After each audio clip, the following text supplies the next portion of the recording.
Hey guys, and welcome to Start Prepping Now, where we offer tips and tricks to help take your prepping to the next level. This video is going to be kind of quick and kind of short. I just wanted to go over something that came to my mind the other day. How do you have the conversation with your significant other about prepping if it's something you're passionate about and they just are not?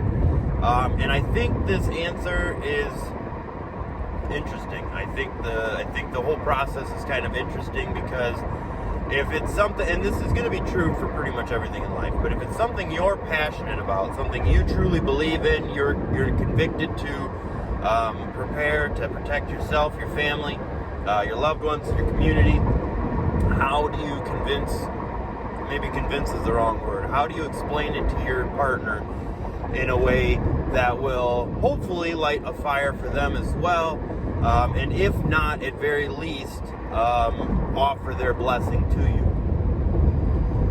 I think the best way to go about this is to have a sit-down conversation. You don't need to make it terrifying and anything like that. Frankly, I don't think that's the right idea or the right approach. If you're doing practical preps, right, so we're not talking necessarily doomsday or zombies or World War III. I don't think that's what we need to start out with. That's not how we get our partner on board. Sit down and have a conversation with them and explain to them exactly why you're passionate about this. What about prepping, what about being prepared makes you feel good, right? It's probably that, you know what, should something bad happen, I just want to make sure that our kids have food in their bellies. Should something bad happen, I just want to make sure that I am able to protect my family. Again, we're not talking about 1,000 guns here. We're not talking about 40 years worth of food. We're starting small when we try to talk to our partner about this because we don't want to scare them off. We want them to be interested. We don't want them to see dollar signs when you talk about this. We don't want that. We want them to understand, like, my intentions are pure. My intentions are not to have the most extensive gun collection. My intentions are not to blow through our family's vacation budget on long-term food supply. My intentions are to make sure that the kids are fed, and you are fed, and I am fed. My intentions are to make sure that should somebody try to come into our home, we are ready to stop them and to protect our children. My intentions are that if the power should go out for a day or two, I want to have a generator to be able to supply heat so that our kids don't freeze. I want to be able to make sure that they have lights so they're not scared.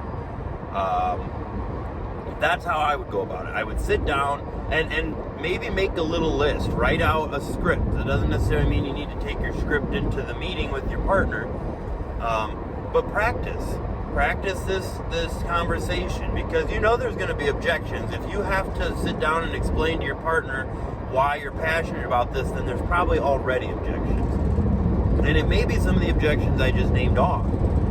But by having a conversation with them, you are just like with anything else, right? If I feel like when you do this, it bothers me because that's a healthy relationship to be able to have conversations. That doesn't make you a baby. That doesn't make you a whiner. That makes you an equal partner in the relationship. And anybody who says otherwise is foolish.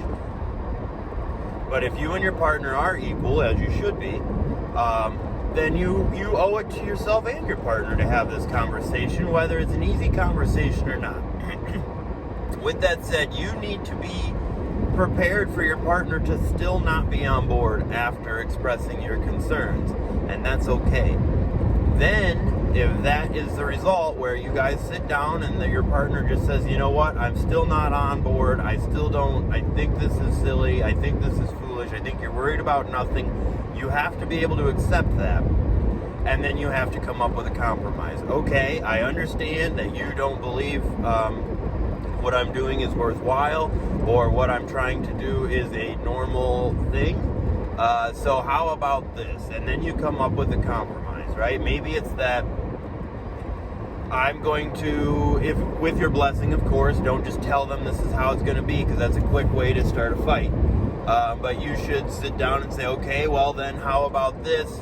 For every hour I work, I get $1, $2, whatever, just to go into a prepper fund of some sort, right? Yes, that will definitely take a while, but you get what I'm saying, and that's just an example. But you come up with some sort of compromise with your partner that they are okay with, and it's much easier to get a blessing that way. It's much easier to get the green light to, yes, you can do what you want to do, please don't go overboard. Well, if we set up these ground rules, then I can ensure we won't go overboard, because it would be impossible. It's impossible to spend more than you have if you do it this way. I think those are probably the best ways to go about it if you are not so lucky as to have a partner who's already on board with this. If they're on board, then it's obviously this is not a conversation you even need to have, because they're ready to go. Aside from maybe large purchases, even somebody on board may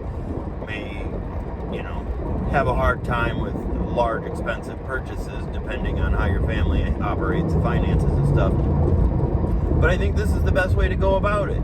And I think this is going to give you a good chance to not only get the green light, but also to explain to your partner and possibly have them more on board than you realized. Oh, well, I didn't realize that's what you were thinking. I thought you were talking about zombies, and I just think that's nonsense. So, since you're talking about more practical things, yeah, I'm on board and I would like to learn more.